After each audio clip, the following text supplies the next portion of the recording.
வணக்கம். நீங்கள் இணைந்து கொள்வது நியூஸ் ஃபர்ஸ்டின் 10:45 பிரதான செய்தியுடன்.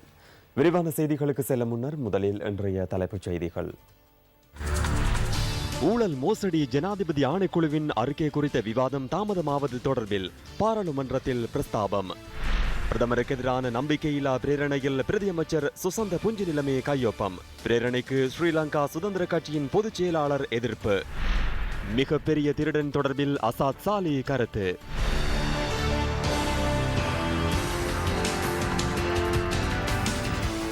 முறைகள் மோசடி மற்றும் பாரிய ஊழல் மோசடிகள் தொடர்பில் விசாரணை மேற்கொண்ட ஜனாதிபதி ஆணைக்குழுவின் அறிக்கைகள் தொடர்பான விவாதம் தொடர்ந்தும் பிற்போடப்படுவது குறித்து பாராளுமன்றத்தில் இன்று கருத்து முரண்பாடு ஏற்பட்டது.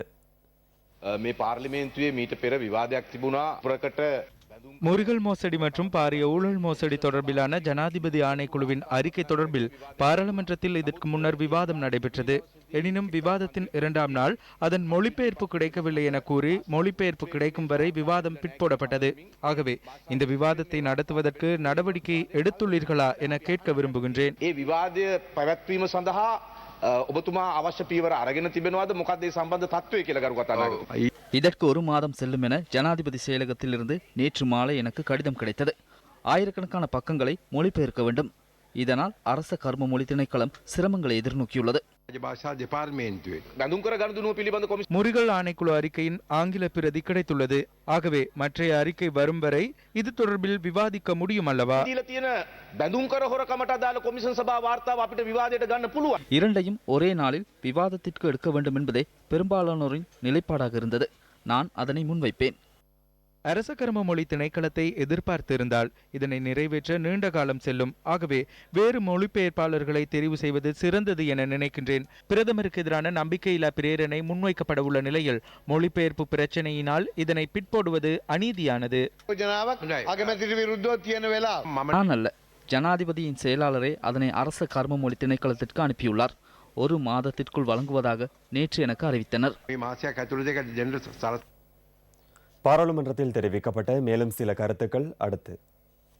இனவாதத்தை நாட்டிலே தூண்டி மீண்டும் நாட்டை குட்டிச்சுவராக்குவதற்கு சில சக்திகள் முயற்சிக்கின்றார்கள். உண்மையிலே கடந்த அரசாங்கத்திலே அழுத்கமை சம்பவம் இடம்பெற்ற போது அதற்கு எதிராக சிறுபான்மை சமூகங்கள் கிளர்ந்தெழுந்து ஆட்சியே மாற்றினார்கள். கௌரவ பிரதம அமைச்சர் அவர்களே சட்ட ஒழுங்குக்கு பொறுப்பான அமைச்சராக இருக்கின்ற போது மிக மோசமான சம்பவங்கள் கண்டி மாவட்டத்திலே பல இடங்களில் இடம்பெற்றது. போலீஸ் அதிபர் ராஜினாமா செய்ய வேண்டும். இதற்கான முழு பொறுப்பை அவர் ஏற்க வேண்டும். கண்டி மாவட்டத்தை பற்றி முழுமையாக தெரிந்து கொண்ட ஒருவர் போலீஸ் மாதிபராக இருந்த போதுதான் இவ்வளவு மோசமான அந்த கலவரம் பெற்றிருக்கிறது. நாங்கள் 2015ஆம் ஆண்டு தேர்தலின் போது பாரிய பிரச்சாரங்களை மேற்கொண்டோம். ஒரு ஆட்சி மாற்றத்தை ஏற்படுத்த வேண்டும். ஊழல், துஷ்பிரயோகம், களவு, கொள்ளை, கொலைக்கு சம்பந்தப்பட்டவர்களை நீதிக்கு முன் நிறுத்தி அவர்களுக்கு தண்டனை வழங்க வேண்டும் என்ற அந்த நோக்கோடு எமக்கு வாக்களித்தார்கள். ஆனால் நடந்தது என்ன? அவை விசாரிக்கப்பட்டதா அல்லது தண்டனை வழங்கப்பட்டதா என்ற கேள்வியை எழுப்பினால் அதிலே நாங்கள் ஒரு பின்னடைவை சந்தித்திருக்கோம் என்பதை ஏற்றுக்கொள்ளத்தான் வேண்டும். பாரிய ஊழல், மோசடி போன்றவற்றை விசாரிப்பதற்காக விசேட நீதிமன்றங்களை அமைப்பதற்கான அந்த நடவடிக்கை மேற்கொள்ளப்பட்டிருக்கின்றது. நாங்கள் இதனை 3 வருடங்களுக்கு முன்பதாகவே செய்திருந்தால் நாட்டை சுரண்டியவர்கள், மோசடியிலே ஈடுபட்டவர்கள், பாதக செயல்களை புரிந்தவர்கள் எல்லோரும் இன்று தண்டனை அனுபவித்துக் கொண்டிருப்பவர்களாக மாறியிருப்பார்கள். மக்கள் எம்மிடம் ஒரு கோரிக்கை முன்வைத்திருக்கின்றார்கள். நீங்கள் தேர்தல் காலங்களிலே சொன்னவற்றை செயலுருவிலே செய்து காட்டுங்கள் என்ற அந்த விடயத்தை இந்த குட்டி தேர்தலினூடாக எமக்கு உரைத்திருக்கின்றார்கள். அதனை உறுதிப்படுத்தியிருக்கின்றார்கள். பிரதமருக்கு எதிரான நம்பிக்கையில்லா பிரேரணையில் தொடர்ந்தும் கையொப்பமிட்டு வருவதாக ஒன்றிணைந்த எதிர்க்கட்சி தெரிவிக்கின்றது. முன்னாள் ஜனாதிபதி மஹிந்த ராஜபக்ச இன்று மாலை வரை கையொப்பமிட்டிருக்கவில்லை. நம்பிக்கையில்லா பிரேரணையை நாம் நீக்கிக் கொள்ளவில்லை. ரங்கே பண்டார மற்றும் வசந்த சேனநாயக்க போன்றவர்களே நம்பிக்கையில்லா பிரேரணையை ஆரம்பித்தனர். அவர்கள் நிறைவேற்றாமையினால் எமக்கு நிறைவேற்றுமாறு கூறினர். அதன்படி நாம் தற்போது அதனை செய்து வருகிறோம். ஒன்றிணைந்த எதிர்க்கட்சியில் நாம் அனைவரும் கையொப்பமிட்டு விட்டோம். ஸ்ரீலங்கா சுதந்திர கட்சியினர் தற்போது கையொப்பமிட ஆரம்பித்துள்ளனர். அனைவரும் ஒன்றிணைந்து இதனை நிறைவேற்றுவார்கள் என நான் நினைக்கிறேன்.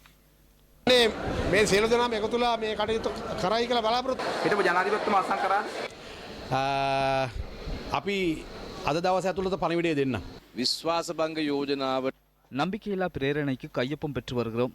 அதில் ஸ்ரீலங்கா சுதந்திர கட்சியின் சிலரும் கையொப்பமிட இணக்கம் தெரிவித்துள்ளனர். அவர்கள் கையொப்பமிட்டதும் நம்பிக்கையில்லா பிரேரணையை சபாநாயகரிடம் ஒப்படைப்போம். එයට බහුතරයක් එකඟද නැද්ද කියලා. ஸ்ரீலங்கா சுதந்திர கட்சியின் அரசாங்கத்தை பிரதிநிதித்துவப்படுத்தும் இருவர் நம்பிக்கையில்லா பிரேரணையில் கையொப்பமிட்டுள்ளனர். அதனை அண்மையில் ராஜாங்க அமைச்சர் டிபி ஏகநாயக்க பகிரங்கமாக கூறியதுடன் பிரதி அமைச்சர் சுசந்த புஞ்சிநிலைமையும் அதில் கையொப்பமிட்டதாக தெரிவித்தார். நேற்று திருகோணமலையிலிருந்து சென்று 14வது நபராக கையொப்பமிட்டேன்.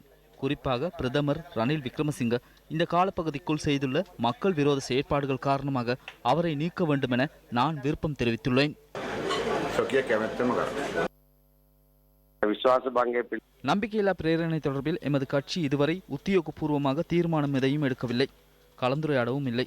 இந்த நம்பிக்கையில்லா பிரேரணை தொடர்பில் முன்னின்று செயற்படும் தரப்பினர் உத்தியோகபூர்வமாக கலந்துரையாடல்களுக்கு அழைக்கவும் இல்லை. தனிப்பட்ட முறையில் நான் இந்த நம்பிக்கையில்லா பிரேரணைக்கு எதிர்ப்பு தெரிவிக்கின்றேன். நடைபெற்ற தேர்தலில் அரசாங்கத்திற்கு பதில் கிடைத்துள்ளதாயின் அந்த பதிலுக்கு துமிந்த திசாநாயக்கவும் பதில் கூற வேண்டும், ரணில் விக்ரமசிங்கவும் பதில் கூற வேண்டும். அதேபோன்று ஜனாதிபதி உள்ளிட்ட இந்த கட்சியின் உறுப்பினர்களும் பதில் கூற வேண்டும். தனிநபருக்கு இந்த பொறுப்பினை வழங்க முடியாது. இதேவேளை ஐக்கிய தேசிய கட்சியின் பாராளுமன்ற உறுப்பினர்கள் குழு ஒன்று நேற்று அலரி மாளிகையில் கூடியது. ஸ்ரீலங்கா சுதந்திர கட்சியின் அரசாங்கத்தை பிரதிநிதித்துவப்படுத்தும் உறுப்பினர்கள் நம்பிக்கையில்லா பிரேரணையில் கையொப்பமிட்டால் அவர்கள் அரசாங்கத்திலிருந்து விலக வேண்டும் என நேற்றைய கூட்டத்தின் போது தீர்மானிக்கப்பட்டுள்ளது. ஸ்ரீலங்கா சுதந்திர கட்சியின் அமைச்சர்கள் ஏன் இதற்கு ஆதரவு வழங்குகின்றனர்? அவர் கையொப்பமிடுவார்களாயின் அவர்கள் அரசாங்கத்தில் நீடிக்க முடியாது, விலக வேண்டும். அரசாங்கத்திற்கு எதிராக நம்பிக்கையில்லா பிரேரணையில் கையொப்பமிட்டு அரசாங்கத்தில் நீடிக்க முடியாதல்லவா? கையொப்பமிட்டால் பார்க்கலாம். அமைச்சரவை இன்று கூடிய சந்தர்ப்பத்தில் பிரதமர் மீதான நம்பிக்கையில்லா பிரேரணை மற்றும் அரசாங்கத்தின் எதிர்காலம் தொடர்பில் கவனம் செலுத்தப்பட்டது. ஜனாதிபதி தலைமையில் அமைச்சரவை கூட்டம் இன்று நடைபெற்றதுடன் பிரதமரும் அதில் கலந்து கொண்டிருந்தார். அரசாங்கத்தின் பயணம் தொடர்பில் அமைச்சர் சம்பிக்க ரணவக்க அமைச்சரவைக்கு பிரேரணையொன்றை முன்வைத்திருந்ததுடன் அது தொடர்பில் ராஜித சேனரத்னவும் கருத்து தெரிவித்திருந்தார். 59வது அமைச்சரவை திருத்தமாக அமைச்சர் சம்பிக்க ரணவக்க அரசாங்கத்தின் நிலைப்பாடு மற்றும் நாட்டின் எதிர்காலம் தொடர்பில் எடுக்க வேண்டிய நடவடிக்கைகள் அடங்கிய பிரேரணையை முன்வைத்தார். அரசாங்கத்தை மறுசீரமைக்காவிட்டால் நாம் விழுந்து விடுவோம் என கூறினார். அவருடைய யோசனைக்கு அமைச்சர் ராஜித சேனாரத்னவும் இணக்கம் தெரிவித்தார். இல்லாவிட்டால் வேறு தீர்மானம் எடுக்க வேண்டி ஏற்படும் என அவர் கூறினார். நானும் அதனையே கூறுகின்றேன். அரசாங்கம் பயணிக்கும் பாதை சிறந்ததாக தென்படவில்லை. ஜனாதிபதியும் பிரதமரும் கலந்துரையாடி நடவடிக்கைகளை எடுக்க வேண்டும். இல்லாவிட்டால் மாற்றம் ஏற்படும். மாற்றம் ஏற்படும் என்பது தேர்தலில் ஏற்படும் மாற்றமல்ல. அதற்கு முன்னர் நாம் தீர்மானம் எடுக்க வேண்டும். வேறு அரசாங்கம் ஒன்றை அமைப்பதில்லை, ஒரே அரசாங்கமே இருக்கிறது. மக்களின் நலன் கருதியே அந்த பயணம் அமைய வேண்டும். விவசாயிகளுக்கான உர மானியத்தை உரிய முறையில் வழங்க வேண்டும். பாடசாலை சீருடைகளை வழங்க வேண்டும். ரணசிங்க பிரேமதாச வழங்கியதை போன்று மக்களுக்கு வீடுகளை வழங்க வேண்டும். வீதிகளை திருத்த வேண்டும். தொழில் வாய்ப்புகளை ஏற்படுத்த வேண்டும். ஜனாதிபதியுடன் நான் கலந்துரையாடிய போது பிரதமருடன் மற்றொரு கலந்துரையாடலை மேற்கொள்ள தீர்மானித்துள்ளதாக கூறினார். நம்பிக்கையில்லா பிரேரணையை கைவிட வேண்டும் என்ற நிலைப்பாட்டிலேயே இரு தரப்பினரும் கலந்துரையாடினர். இளம் பாராளுமன்ற உறுப்பினர்களுக்கு புதிய பயணம் ஒன்றை தொடர்வதற்கான அதிகாரத்தை வழங்கி அரசாங்கத்தினால் புதிய திட்டங்கள் வகுக்கப்பட வேண்டும் என கூறப்பட்டது. இல்லாவிட்டால் நமக்கும் வேறொரு பயணம் செல்ல வேண்டி ஏற்படும் என்ற அடிப்படையில் கருத்துக்கள் தெரிவிக்கப்பட்டன. ஐக்கிய நாடுகளின் மனித உரிமைகள் பேரவையின் 37வது கூட்டத்தொடர் தற்போது நடைபெற்று வருகிறது. இலங்கை தொடர்பான அறிக்கையை ஐநா மனித உரிமைகள் ஆணையாளர் இளவரசர் ஜெய்த்ராத் அல் ஹுசைன் நாளைய தினம் சமர்ப்பித்து உரையாற்றவுள்ளார். கடந்த மாதம் 26ஆம் தேதி ஆரம்பமான ஐக்கிய நாடுகளின் மனித உரிமை பேரவையின் 37வது கூட்டத்தொடர் மார்ச் 23ஆம் தேதி வரை நடைபெறவுள்ளது. நாளைய தினம் ஐக்கிய நாடுகளின் மனித உரிமை ஆணையாளர் இளவரசர் ஜெய்த்ராத் அல் ஹுசைன் இலங்கை தொடர்பான அறிக்கையை சமர்ப்பித்து உரையாற்றவுள்ளார். பொறுப்புக்கூறல் செயற்பாட்டை முன்னெடுப்பதில் இலங்கை தாமதம் காட்டுவதாக ஐநா மனித உரிமைகள் ஆணையாளர் அண்மையில் தெரிவித்திருந்தார். ஐநா மனித உரிமை பேரவையின் 37வது கூட்டத்தொடருக்கு முன்னதாக மனித உரிமைகள் ஆணையாளர் சமர்ப்பித்திருந்த அறிக்கையில் இந்த விடயம் சுட்டிக்காட்டப்பட்டிருந்தது. பொறுப்புக்கூறல் தொடர்பில் 31 பிரேரணையை நிறைவேற்றுவதற்கு இலங்கைக்கு 2 வருட கால அவகாசம் வழங்கி 1 வருடம் பூர்த்தியாகும் நிலையில் ஐநா மனித உரிமை கூட்டத்தொடர் நடைபெற்று வருகிறது. இதேவேளை நேற்றைய தினம் இலங்கை தொடர்பான பூகோள காலக்கிரம மீளாய்வு விவாதம் நடைபெற்றது. இதன் போது ஜெனீவாவிற்கான இலங்கையின் வதிவிட பிரதிநிதி ரவிநாத ஆரியசிங்க உரையாற்றினார். In the 4 months that have passed since Sri Lanka's review in November last year, இலங்கை தொடர்பில் கடந்த நவம்பர் மாதம் முன்வைக்கப்பட்ட பூகோள காலக்கிரம மீளாய்வு அறிக்கைக்கு அமைய கடந்த 4 மாதங்களுக்குள் சில பரிந்துரைகள் தொடர்பில் முன்னேற்றம் ஏற்பட்டுள்ளது. இலங்கையின் சில பிரதேசங்களில் கடந்த நாட்களில் ஏற்பட்ட மோதல் நிலை தொடர்பில் நீங்கள் அறிவீர்கள். நாட்டில் இவ்வாறான செயற்பாடுகளில் ஈடுபடும் குழுக்களுக்கு எமது ஜனநாயக நாட்டிற்குள் இடமில்லை. சட்ட ரீதியாக அவ்வாறான நபர்களுக்கு எதிராக நடவடிக்கை எடுக்க நாம் தயாராக உள்ளோம். உள்ளூராட்சி மன்ற தேர்தலில் தமிழ் தேசிய கூட்டமைப்பு சார்பில் வடக்கு கிழக்கு மாகாணங்களில் தெரிவான பிரதிநிதிகள் இன்று சத்தியப்பிரமாணம் செய்து கொண்டனர். யாழ்ப்பாணம் மற்றும் கிளிநொச்சி மாவட்டங்களில் தெரிவு செய்யப்பட்ட உறுப்பினர்கள் யாழ்ப்பாணத்தில் சத்தியப்பிரமாண நிகழ்வில் கலந்து கொண்டனர். இதன்போது தமிழ் தேசிய கூட்டமைப்பின் பாராளுமன்ற உறுப்பினர்கள் உள்ளிட்ட பலர் பங்கு பெற்றிருந்தனர். இந்த தேர்தல் முறை நிச்சயமாக இன்னும் ஒரு முறை இருக்காது. இந்த தேர்தல் முடிந்ததற்கு பிறகு குறிப்பாக இந்த சிறிய கட்சிகளாக நெருக்கடி கொடுத்து இந்த தீர்மானத்தை நிறைவேற்ற வைத்தவர்கள் கூட திருப்தி அடைகிற வகையில் இந்த தேர்தல் இடம்பெறவில்லை. நாங்கள் கிட்டத்தட்ட வடக்கு கிழக்கு மாநிலத்திலே இருக்கின்ற தமிழர்கள் இந்த தேர்தல் முறையிலும் நாங்கள் வெற்றி பெறலாம். இந்த நாட்டில் ஒரு உள்ளூராட்சி மன்ற தேர்தலில் அதற்காக கொண்டு வரப்பட்ட இந்த சட்ட முறை அது மிக பாதகமாக இலங்கை முழுவதிலும் மிக பெரும்பாலும் பாதகமாகவே அமைந்திருக்கின்றது. இன்னொரு முறை அந்த அவலம் எங்களுக்கு வராது, அதற்கான திருத்தங்கள் செய்யப்படும். எங்களுடைய ஒற்றுமைதான் எங்களுக்கு மாற்றாக தேர்தலில் போட்டியிட்டு வென்று வந்திருக்கக்கூடிய அந்த அங்கத்தவர்கள் கூட இந்த சபைகளை குழப்புகின்ற நடவடிக்கைகளை எடுக்காமல் பண்ண முடியும். ஆனால் எப்படியும் அவர்கள் நிச்சயமாக தமிழ் தேசிய கூட்டமைப்புக்கு ஆதரவாக இருப்பார்கள் என்று நான் சொல்ல முடியாது. எங்களை சுற்றி தமிழ் தேசிய கூட்டமைப்பை நசுங்க வைக்க வேண்டும், பலையினப்படுத்தப்பட வேண்டும் என்ற நோக்கத்தோடு தான் தமிழ் கட்சிகளாக இருக்கலாம், பெரும்பான்மை சிங்கள கட்சிகளாக இருக்கலாம், பரப்புரையை செய்தார்கள். இவர்களை தமிழ் மக்களுடைய வாக்குகளை பிரிக்கின்ற போது சிங்கள யானை கட்சியும் கை கட்சியும் மொட்டும் உள்ளே புகுந்து கூடுதலான ஆசனங்களை பெற்றிருப்பதை நாங்கள் பார்க்கக்கூடியதாக இருக்கிறது வடக்கு கிழக்கில். இதிலே கொள்கை பார்க்க முடியாது. ஆகவே இதிலே நாங்கள் எல்லோரும் சேர்ந்து ஆட்சி அமைக்கவில்லை என்றால் யானையும் கையும் மொட்டும் இணைந்து ஒரு ஆட்சியை எங்களுடைய தமிழ் பிரதேசத்திலே கொண்டு வருகின்ற அபாய நிலை ஏற்படுகின்ற ஒரு சூழல் இப்பொழுது இருக்கிறது.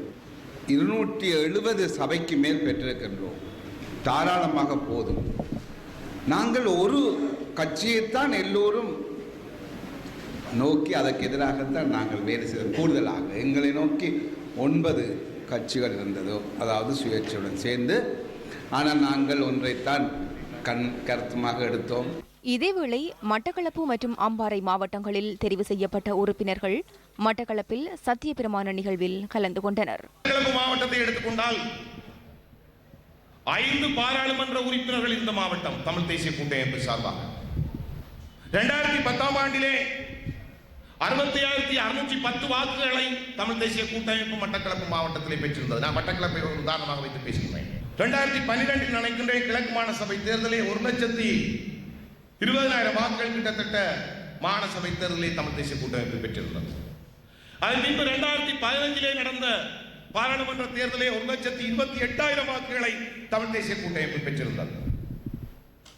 2018 நடந்து முடிந்திருக்கிற இந்த உள்ளாட்சி மன்ற தேர்தலிலே தமிழ் தேசிய கூட்டமைப்பாய் நாம் கிட்டத்தட்ட 80,000 வாக்குகளை பெற்றிருக்கின்றோம். 48,000 வாக்குகள் எங்களுடைய வாக்குகள் பலவற்றில் சந்திக்கப்பட்டிருக்கும்.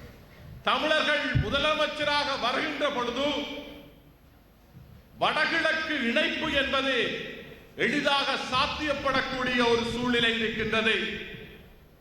வடகிழக்கு இணைந்த ஒரு சமஷ்டி முறையிலான ஆட்சி, அந்த ஆட்சியின் அதிகாரங்கள் அனைத்தும் ஒன்று சேர்ந்து செயற்பட வேண்டுமென்றால் வடக்கிலும் கிழக்கிலும் தமிழர்கள் முதலமைச்சராக இருக்க வேண்டும். ஐக்கிய தேசிய கட்சியின் பாராளுமன்ற உறுப்பினர் அப்துல்லா மஹ்ரூப் திருகோணமலையில் இன்று ஊடக சந்திப்பொன்றை ஏற்பாடு செய்திருந்தார். திருகோணமலை மாவட்டத்தில் பெண்களுடைய நியமனம் 25% இடம்பெற வேண்டும் என்பதற்கு முரணாக தற்பொழுது கெசட் பண்ணப்பட்டிருக்கின்ற விடயத்திலே கட்சிக்கு கட்சி அல்லது பிரதேசத்துக்கு பிரதேசம் மாறுபட்ட நிலையிலே கெசட் பண்ணப்பட்டிருக்கின்றது. அதில் முற்றுமுழுதாக அகில இந்திய மக்கள் காங்கிரஸுக்கு குச்சோலி பிரதேசத்தில் 3 பெண்களும், மூதூர் பிரதேச சபையில் 2 பெண்களும், கிண்ணியா பிரதேச சபையில் 2 பெண்களும் கட்டாயம் நாங்கள் போட வேண்டும் என்ற சூழ்நிலையை தேர்தல் ஆணையாளர் எங்களுக்கு வலியுறுத்தினார். மாறாக கிண்ணியா நகர சபையில் ஒரு பெண்களை கூட போடாமல் இங்கு கெசட் பண்ணப்பட்டிருக்கின்றது. எங்களுடைய உரிமை மறுக்கப்பட்டிருப்பதாக நாங்கள் அறிகின்றோம். 100% ஆண்களை கிண்ணியாவில் போடப்பட்டிருக்கின்றது. அப்படியானால் கிண்ணியா நகர சபை மீண்டும் ஒரு தேர்தலுக்கு அது முகம் கொடுக்க வேண்டும். இந்த முரண்பாடுகளை தேர்தல் ஆணையாளர் தெளிவுபடுத்த வேண்டும் மக்களுக்கு மத்தியிலே. தேசிய ஐக்கிய முன்னணியின் தலைவர் அசாத் சாலை இன்று ஊடகவியலாளர் சந்திப்பு ஒன்றை ஏற்பாடு செய்திருந்தார்.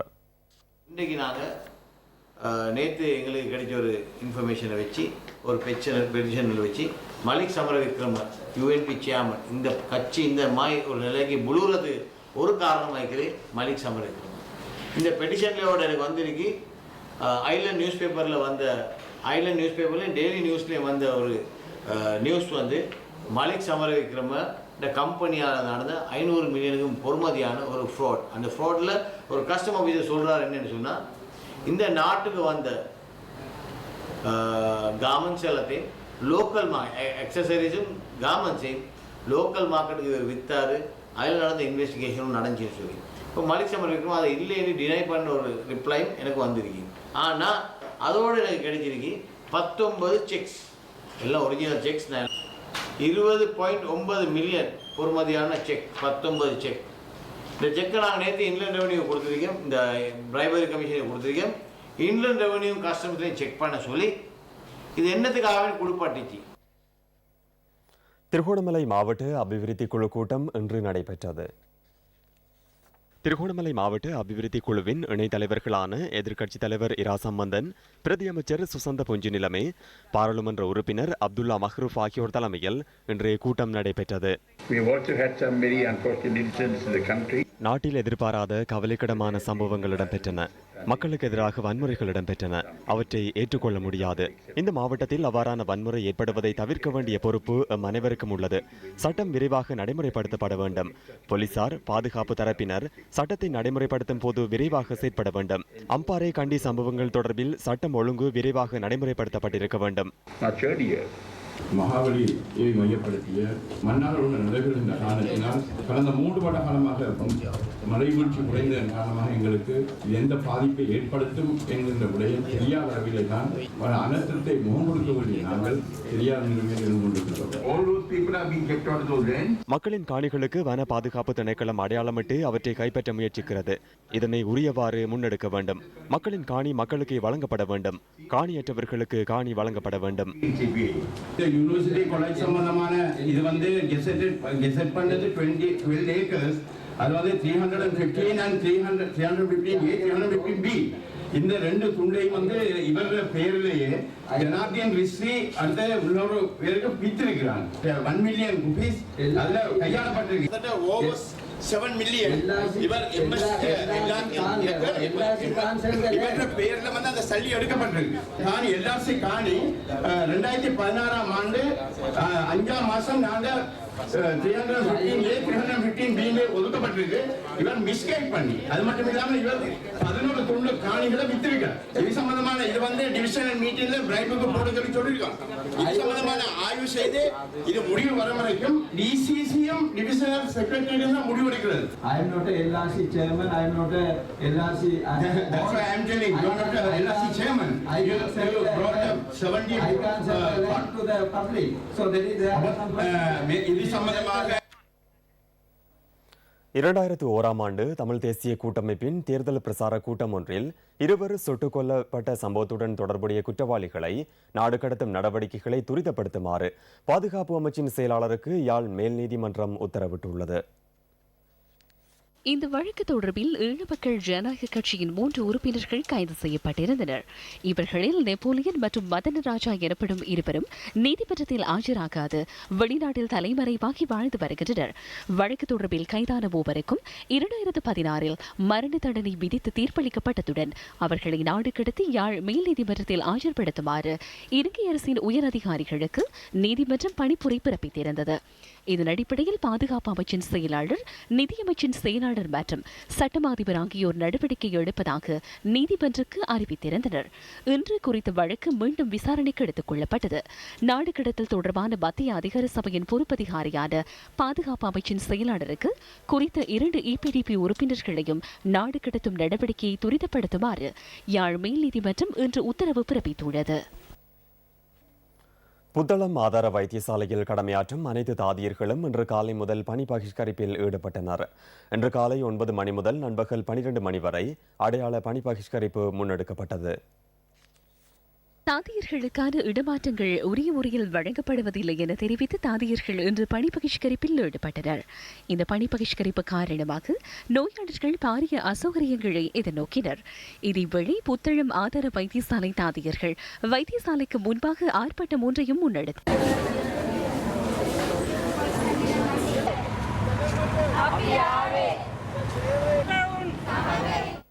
வீதி விபத்துகளினால் ஏற்படும் உயிரிழப்புகளின் எண்ணிக்கை தொடர்ந்தும் அதிகரித்த வண்ணமே உள்ளன. கவனையினமே இந்த விபத்துகளுக்கான பிரதான காரணமாக அமைந்துள்ளது. வீதி விதிமுறைகள் மற்றும் சமிக்ஞைகளை பின்பற்றாமை, அதிக வேகத்தில் வாகனங்களை செலுத்துதல், தொலைபேசியில் உரையாடிக் கொண்டே வாகனங்களை செலுத்துதல் போன்ற தவறுகளே அதிக விபத்துக்கள் ஏற்படுவதற்கான காரணங்களாகும். வீதி பாதுகாப்பு தொடர்பில் பல்வேறு நடவடிக்கைகள் முன்னெடுக்கப்படுகின்ற போதிலும், சட்டங்கள் அமுல்படுத்தப்படுகின்ற போதிலும் விபத்துகளின் எண்ணிக்கை குறைவடையவில்லை. கடந்த வருடம் 38,889 வீதி விபத்துக்கள் நேர்ந்துள்ளதாக போலீஸ் ஊடக பிரிவு குறிப்பிடுகின்றது. அவற்றுள் 2,922 விபத்துகளில் 3,100 பேர் உயிரிழந்துள்ளனர். 8,303 பேர் காயங்களுக்குள்ளாகியுள்ளனர். இதேவேளை 2016ஆம் ஆண்டு 2,961 பேர் உயிரிழந்துள்ளனர். 38,952 விபத்துக்கள் 2016ஆம் ஆண்டு நேர்ந்துள்ளதாக போலீஸ் ஊடக பிரிவு குறிப்பிடுகிறது. 8,518 பேர் காயங்களுக்குள்ளாகியுள்ளனர். 2016ஆம் ஆண்டுடன் ஒப்பிடுகையில் 2017ஆம் ஆண்டு வீதி விபத்துகளினால் ஏற்பட்ட உயிரிழப்புகளின் எண்ணிக்கை அதிகரித்துள்ளது. இவ்வாறு வீதி விதிமுறைகளை பின்பற்றாமை மற்றும் கவனியினத்தினால் ஏற்படும் வீதி விபத்துக்களை தவிர்க்க முடியும் அல்லவா? பாதுகாப்பாக வாகனங்களை செலுத்த வேண்டியது அனைவரினதும் பொறுப்பாகும். இவை நகரை அழகுபடுத்துவதற்காக வைக்கப்பட்டிருப்பவை அல்ல. நாளுக்கு நாள் அதிகரித்து செல்கின்ற வீதி விபத்துக்களை தவிர்ப்பதற்காக விழிப்புணர்வு ஏற்படுத்தும் நோக்கில் வீதியோரங்களில் வைக்கப்பட்டிருக்கின்றன. பல்வேறு எண்ணங்கள், எதிர்பார்ப்புகளுடன் வீதிக்கு வருகின்ற நாங்கள் மீண்டும் வீட்டை சென்றடைகுவோமா என்பதை வீதி விபத்துக்கள் கேள்விக்குறியாக்கி இருக்கின்றன. நாளுக்கு நாள் அதிகரித்து செல்கின்ற வீதி விபத்துக்களுக்கான காரணத்தை கண்டறிவதற்கு முன்னர் அதனை தவிர்ப்பதற்கான பெரும் பங்கு சாரதிகளாகிய எமக்கு இருக்கின்றது என்பதை ஒவ்வொருவரும் உணர வேண்டும். நீங்கள் சாரதியாக வெளியில் வருகின்ற போது வாகனம் ஒன்றை முட்டி மோதுகின்ற நிலையில் எதுவுமே அறியாமல் எதிரில் வரக்கூடியவரின் உயிரும் உங்களுடைய உயிருடன் சேர்த்து காவு கொள்ளப்படுகிறது என்பதை நீங்கள் உணர வேண்டும். விபத்துக்கள் இயல்பாக நிகழ்பவை அல்ல, அவை ஏற்படுத்தப்படுகின்றன. சிந்திப்போம், பயணிப்போம். பாடசாலை மாணவர்களுக்காக நியூஸ் ஃபர்ஸ்ட் முன்னெடுக்கும் பயிற்சி பாசறையின் மற்றொரு கட்டம் இன்று மாத்தளை பாக்கியம் தேசிய பாடசாலையில் நடைபெற்றது. பாடசாலை மாணவர்களின் ஊடகத்துறைசார் அறிவை மேம்படுத்தும் நோக்கில் இனியொரு விதி செய்வோம் பயிற்சி பாசறையை நியூஸ் ஃபர்ஸ்ட் நடத்தி வருகிறது. இதன் மற்றொரு கட்டம் மாத்தளை பாக்கியம் தேசிய கல்லூரியில் இன்று நடைபெற்றது.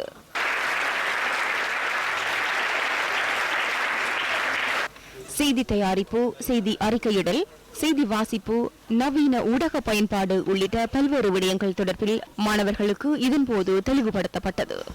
இந்த பயிற்சி பாசறையில் 100க்கும் மேற்பட்ட மாணவிகள் ஆர்வத்துடன் கலந்து கொண்டனர்.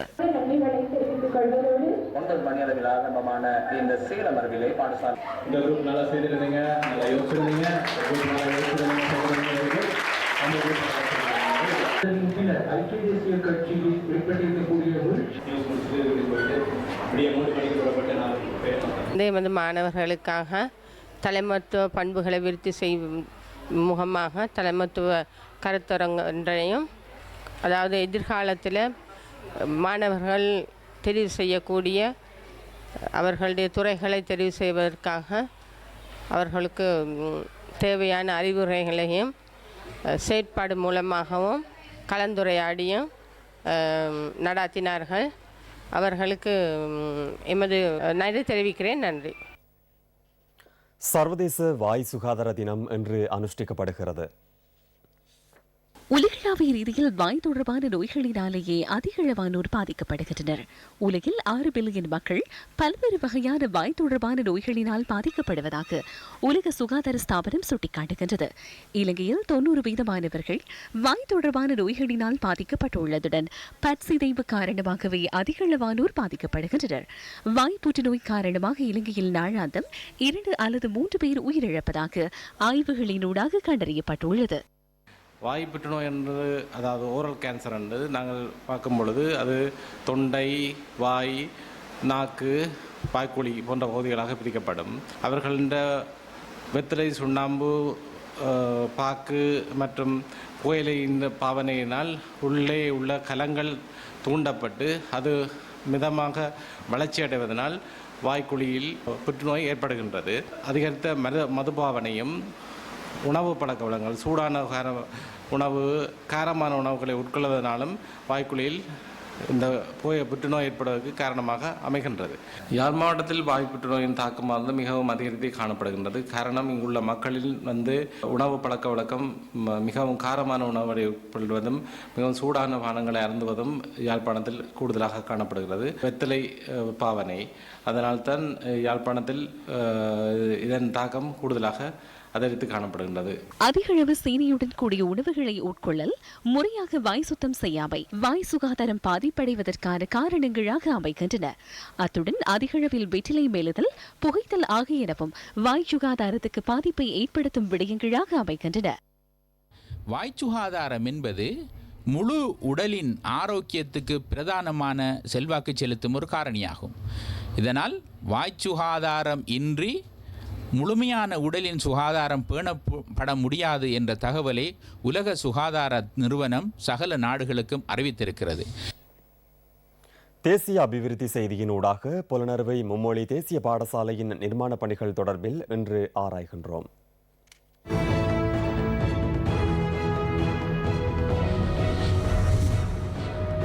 தேசிய நல்லிணக்கத்தை உறுதிப்படுத்தும் பல இனங்களை கொண்ட மும்மொழி கல்வியுடனான புதிய தேசிய பாடசாலையொன்றின் தேவையை பூர்த்தி செய்வதற்காக இந்த திட்டம் ஆரம்பிக்கப்பட்டது.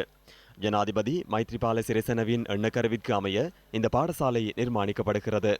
இந்திய அரசாங்கத்தின் நிதியுதவியின் கீழ் புலனறுவை கதிர்வெல பகுதியில் 2017 ஆண்டு செப்டம்பர் மாதம் 29ஆம் தேதி மும்மொழி தேசிய பாடசாலையின் நிர்மாணப் பணிகள் ஆரம்பமாகின. அனுராதபுரம், திருகோணமலை, அம்பாறை மற்றும் மட்டக்களப்பு போன்ற மாவட்டங்களுக்காக பல இனங்களை கொண்ட மும்மொழி கல்வியுடனான கலப்பு பாடசாலையொன்றை உருவாக்குவதன் தேவை இதனூடாக பூர்த்தி செய்யப்பட உள்ளது. 6ஆம் தரம் முதல் உயர்கல்வி வரையான வகுப்புகளை கொண்ட இந்த பாடசாலை அனைத்து வசதிகளையும் உள்ளடக்கியதாக நிர்மாணிக்கப்படுகிறது. 2019ஆம் ஆண்டு இந்த பாடசாலையின் நிர்மாண பணிகள் பூர்த்தி செய்யப்பட உள்ளன.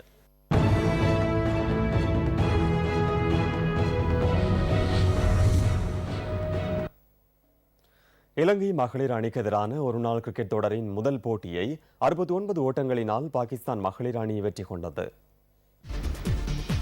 சர்வதேச கிரிக்கெட் பேரவையின் மகளிர் சாம்பியன்ஷிப் தொடரின் ஒரு அங்கமாக நடத்தப்படும் இந்த தொடரில் முதல் போட்டி தம்புலை ரங்கிரி மைதானத்தில் இன்று நடைபெற்றது. 17 வயதுடைய கவிஷா தில்ஹாரி இன்றைய தினம் ஒருநாள் அறிமுகம் பெற்றார். போட்டியில் முதலில் துடுப்படுத்தாடிய பாகிஸ்தான் மகளிர் அணி 50 ஓவர்களில் 6 விக்கெட் இழப்புக்கு 250 ஓட்டங்களை பெற்றது. அபாரமாக துடுப்படுத்தாடிய ஜாபிரியா கான் 113 ஓட்டங்களை பெற்றார். பந்துவீச்சில் சமரியா தபத்து மற்றும் சசிகலா சிறிவர்தன் ஆகியோர் தலா 2 விக்கெட்டுகளை வீழ்த்தினர். 251 ஓட்டங்களை நோக்கி களமிறங்கிய இலங்கை மகளிர் அணி தடுமாற்றமான ஆரம்பத்துடன் 94 ஓட்டங்களுக்கு முதல் 5 விக்கெட்டுகளையும் இழந்தது. சமரியா தபத்து 46 ஓட்டங்களையும் சசிகலா சிறிவர்தன 44 ஓட்டங்களையும் பெற்றனர். இலங்கை மகளிர் அணி 45.2 ஓவர்களில் 181 ஓட்டங்களுக்கு சகல விக்கெட்டுகளையும் இழந்து தோல்வியடைந்தது. விஸ்மா மாவூர் 17 ஓட்டங்களுக்கு 3 விக்கெட்டுகளை கைப்பற்றினார். இத்துடன் நியூஸ் 15 இன்றைய நாளுக்கான அனைத்து செய்தி அறிக்கைகளும் நிறைவடைகின்றன. வணக்கம்.